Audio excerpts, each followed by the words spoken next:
What would you do if the one person you promised your life to was secretly planning its end? I never thought it would come to this. Sprawled out on the cold kitchen tiles, my chest a tightening vice of agony, watching the love of my life stare down at me not with panic, but with something cold and calculating. The room was spinning, my breath catching in ragged gasps, but it wasn't the fake heart attack that stole the air from my lungs. It was the look in her eyes as she reached for her phone, not to dial 911, but to call him, the man she was going to replace me with. Her first words weren't a plea for help, they were a whisper of triumph. And as I lay there feigning death, I heard every single word. If you genuinely enjoy our stories, please subscribe to the channel. Tell us where you're from, what time it is right now. It's always fascinating to know how far our story flows. It all started so subtly, like a crack in a foundation you don't notice until the walls start to crumble. My wife Olivia had been my entire world for 12 years. We built a life in Chicago in a cozy brownstone just off Lincoln Avenue. Our life was good, or so I thought. The change began with her phone. It was suddenly glued to her palm, its screen angled away from me with a practiced flick of the wrist. Late-night giggles were muffled into her pillow, dismissed as just silly videos. Then came the work dinners in the Gold Coast. Ending later and later, her breath smelling of expensive wine, I knew her company didn't pay for. The first concrete piece of evidence wasn't a lipstick-stained collar. Right, it was a receipt, tucked into the pocket of her coat. It was from a boutique hotel on Rush Street. The Thompson. A 2-night stay. I confronted her, my hands shaking as I held the paper. She didn't even flinch. She laughed it off, a cold, tinkling sound that didn't reach her eyes. Oh, that. My college friend was in town, Sarah. We had a girls' weekend, silly. We were so busy with that project, I didn't want to bother you. The lie was so smooth, so effortless, it was terrifying. It was the moment I realized I wasn't married to the woman I thought I knew. I was living with a stranger, a very convincing, manipulative stranger. Her coldness grew into a quiet cruelty. Small digs about my job, my clothes, my hobbies. She'd sigh dramatically when I'd tell a story at a dinner party, cutting me off with a condescending. What Mark is trying to say is, she and her new friends, who I now suspected were part of this other life, would share knowing glances. I was being painted as a boring, incompetent husband, a narrative I was too broken to fight. One rainy Tuesday, I came home early to surprise her. I found her in our bedroom, on the phone.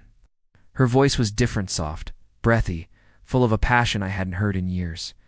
"I know, baby," she cooed. "Soon, just a little longer." He's so clueless, it's almost sad. Then she saw me standing in the doorway. The warmth in her eyes vanished, replaced by sheer ice. "It's my mother," she snapped, ending the call. She's not feeling well." My world shattered in that silence. I wasn't just losing my wife. I was being actively mocked, humiliated in my own home.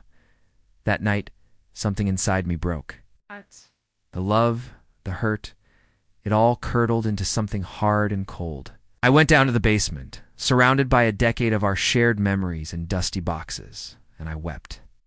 Not for us, but for the fool I had been. When the tears stopped, there was only a chilling clarity. She wanted him. She wanted my life, my home, the assets we'd built together. Fine, but she wasn't going to get them. I started planning. I installed discreet monitoring software on our home network legally, as it was my property. I hired a private investigator, a grizzled ex-cop named Miller, who operated out of a cramped office in the Loop. The first photos he sent were like a punch to the gut. Livia, laughing with a man named Juliana, smarmy real estate developer ID, met once at a charity gala. They were holding hands walking through Millennium Park, his arm draped possessively around her. The pictures were proof, but I needed more. I needed to understand the scope of their betrayal. The software captured it all. Emails, texts, financial plans. They weren't just having an affair, they were plotting my financial ruin.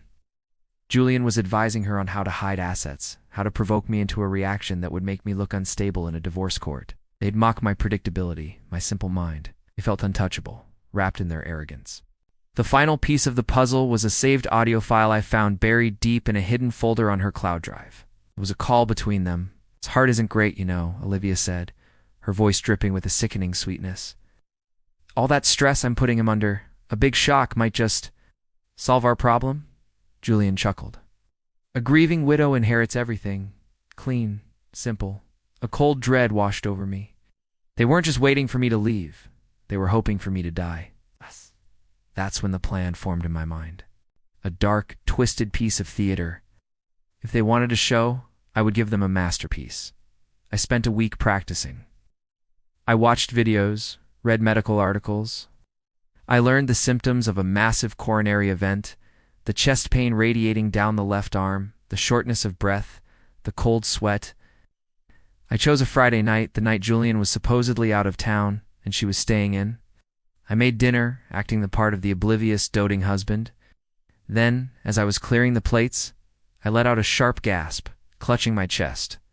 I staggered, my hand knocking a glass of water to the floor, the sound echoing in the sudden silence. I collapsed onto the kitchen tiles, my body convulsing slightly before going limp. I forced my breathing into shallow, ragged pants, my eyes half open and unfocused.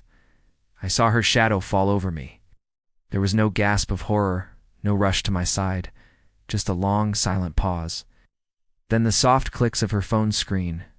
I heard her dial. Part of me, the part that still loved her, prayed it was 911. It wasn't Julian, she whispered, her voice trembling not with fear, but with excitement. It's happening. I think it's really happening.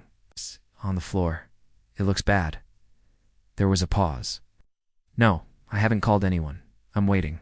Hey, just a few more minutes, to be sure. Every word was a nail in the coffin of the man I used to be. It'll be just like we talked about, she continued, her voice gaining confidence. I'll be the heartbroken widow. Everyone will feel so sorry for me. We'll have everything, baby. The house, the money, everything. I lay there, my rage a white-hot fire contained only by sheer force of will. After what felt like an eternity, she finally sighed. Okay, I'll call now. Act devastated. I heard her dial 911, her voice instantly transforming into a mask of panicked grief, a flawless performance. But I had my own audience. A small, discreet camera I'd hidden in a spice rack was recording everything. And the 911 call was being recorded by a second device, capturing both her fake panic and the incriminating delay. The legal and social fallout was an avalanche of my own design. At what was supposed to be a preliminary hearing for our divorce, which I filed from the hospital after my recovery, my lawyer stood up. He didn't present financial documents. He played the audio from the kitchen. The entire courtroom, including Olivia's smug lawyer and a gallery full of our mutual friends she had invited for support, heard it all. Her excited whispers to Julian, her cold-blooded plan to wait before calling for help. The stark contrast with her hysterical 911 performance was damning. A wave of audible gasps filled the room. Olivia's face went from pale to ashen. Looked at me, her eyes wide with disbelief, finally understanding. I just stared back, my face a blank mask. The judge, a stern woman in her 60s, looked at Olivia with utter contempt. The video from the spice rack, the PI's photos and the mountain of texts and emails were submitted as evidence. Her case didn't just collapse, it evaporated. Julian, implicated in conspiracy, was ruined. His business partners fled, his reputation destroyed overnight. The court awarded me everything, the house, the assets, and even legal costs, citing Olivia's abhorrent and malicious conduct. She was left with nothing but the designer clothes on her back and the public shame that clung to her like a shroud. I saw her one last time, months later. She was working as a waitress in a drab diner off the Kennedy Expressway. Her hair was stringy, her face gaunt, the arrogant spark in her eyes completely extinguished. She saw me sitting in a booth, and for a moment her face crumpled. But I felt nothing. No satisfaction, no pity, no anger, just a vast, hollow emptiness. Oh. I paid my bill, left $100 tip on the table, and walked out without a word. The Chicago brownstone is quiet now, filled only with the echo of a life that never really was.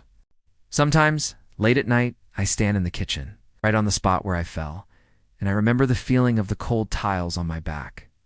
I won. I destroyed them completely. But victory feels a lot like being the last man standing in a graveyard of your own making. The end.